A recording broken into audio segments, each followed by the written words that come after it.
ಪ್ರಿಯರೇ, ದಿನದ ಬದುಕಿಗೊಂದು ಕ್ರಿಸ್ತನ ಈ ದನಿ ನಮ್ಮೆಲ್ಲರಿಗೂ ಪ್ರೇರಣೆಯಾಗಲಿ. ಪೂಜಾ ವಿಧಿಯ ಸಾಧಾರಣ ಕಾಲದ 5ನೇ ವಾರ, ಫೆಬ್ರವರಿ 13, 2025 ಗುರುವಾರ. ಸಂತ ಮಾರ್ಕನು ಬರೆದ ಪವಿತ್ರ ಶುಭ ಸಂದೇಶದಿಂದ ವಾಚನ. 7ನೇ ಅಧ್ಯಾಯ 24-30 ವಚನಗಳು. ಆ ಕಾಲದಲ್ಲಿ ಯೇಸು ಅಲ್ಲಿಂದ ಹೊರಟು ಟೈರ್ ಹಾಗೂ ಸಿದೋನ್ ಪಟ್ಟಣಗಳ ಸಮೀಪವಿದ್ದ ಪ್ರದೇಶಕ್ಕೆ ಹೋಗಿ ಒಂದು ಮನೆಯಲ್ಲಿ ಇಳಿದುಕೊಂಡರು.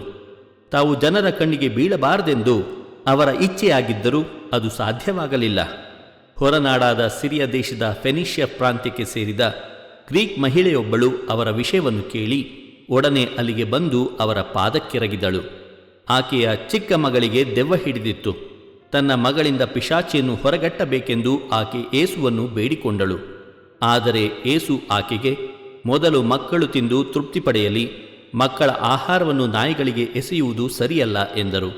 ಅದಕ್ಕೆ ಆಕೆ, ಅದು ನಿಜ ಪ್ರಭು, ಆದರೂ ಮಕ್ಕಳು ತಿಂದು ಬಿಟ್ಟ ಚೂರು ಪಾರುಗಳನ್ನು ಮೇಜಿನ ಕೆಳಗಿರುವ ನಾಯಿಗಳು ತಿನ್ನುತ್ತವಲ್ಲವೇ ಎಂದಳು.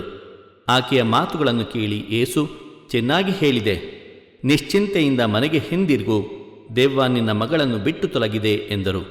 ಆಕೆ ಮನೆಗೆ ಹೋದಾಗ ಮಗಳು ಹಾಸಿಗೆಯ ಮೇಲೆ ಸುಖವಾಗಿ ಮಲಗಿರುವುದನ್ನು ಕಂಡಳು. ದೆವ್ವ ಅವಳನ್ನು ಬಿಟ್ಟು ಹೋಗಿತ್ತು. ಪ್ರಭುವಿನ ಶುಭ ಸಂದೇಶ. ಕ್ರಿಸ್ತರೇ ನಿಮಗೆ ಸ್ತುತಿ ಸಲ್ಲಲಿ. ಚಿಂತನೆ. ಎಲ್ಲರೂ ದೇವರ ಮಕ್ಕಳು. ಪ್ರಭು ಯೇಸು ಕ್ರಿಸ್ತರಲ್ಲಿ ಆತ್ಮೀಯರೇ, ಟೈರ್ ಮತ್ತು ಸಿದೋನ್ ಪಟ್ಟಣಗಳು ಯಹೂದ್ಯ ಪ್ರದೇಶಗಳಾಗಿರಲಿಲ್ಲ. ಹಾಗಾಗಿ ಅಲ್ಲಿ ಅನ್ಯ ಧರ್ಮದ ಜನರು ವಾಸಿಸುತ್ತಿದ್ದರು.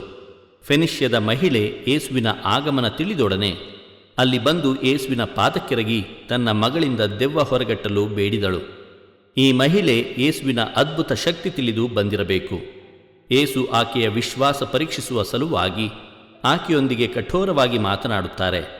ಆಕೆಯ ವಿಶ್ವಾಸದ ಆಳವನ್ನು ಅರಿತು ಆಕೆಯ ಮಗಳನ್ನು ಗುಣಪಡಿಸುತ್ತಾರೆ. ಯಹೂದ್ಯರಲ್ಲಿ ಒಂದು ತಪ್ಪು ಗ್ರಹಿಕೆ ಇತ್ತು. ತಾವು ಮಾತ್ರ ದೇವರ ಮಕ್ಕಳು ಹಾಗೂ ಸ್ವರ್ಗ ಸಾಮ್ರಾಜ್ಯಕ್ಕೆ ಬಾಧ್ಯಸ್ಥರೆಂಬುದು ಅದಾಗಿತ್ತು. ಯೇಸು ಸ್ವಾಮಿ ಈ ಅದ್ಭುತದ ಮೂಲಕ ಎಲ್ಲರೂ ದೇವರ ಮಕ್ಕಳು ಹಾಗೂ ಸ್ವರ್ಗ ಸಾಮ್ರಾಜ್ಯ ಯಹೂದ್ಯರ ವೈಯಕ್ತಿಕ ಆಸ್ತಿಯಲ್ಲ ಎಂಬುದನ್ನು ಇಂದಿನ ಶುಭ ಸಂದೇಶದಲ್ಲಿ ಪ್ರಕಟಿಸುತ್ತಾರೆ. ದೇವರು ನಮ್ಮೆಲ್ಲರನ್ನು ಆಶೀರ್ವದಿಸಲಿ. ಇದು ದನಿ ಮಾಧ್ಯಮ ಮನೆಯ ಕೊಡುಗೆ. ಧ್ವನಿ ವಂದನೆಯ ಸ್ವಾಮಿ ಶಾಂತಕುಮಾರ್ ಜೆ, ಬೆಂಗಳೂರು ಮಹಾಧರ್ಮ ಕ್ಷೇತ್ರ. ಪ್ರಿಯರೇ, ಈ ಚಾನೆಲ್ ಸಬ್ಸ್ಕ್ರೈಬ್ ಮಾಡಿ ಪ್ರತಿದಿನ ದೇವರ ವಾಕ್ಯವನ್ನು ಆಲಿಸುತ್ತಾ ಅದನ್ನು ಇತರರೊಂದಿಗೆ ಹಂಚಿಕೊಳ್ಳಲು ನಮಗೆ ನೆರವಾಗಿರಿ. ಧನ್ಯವಾದಗಳು.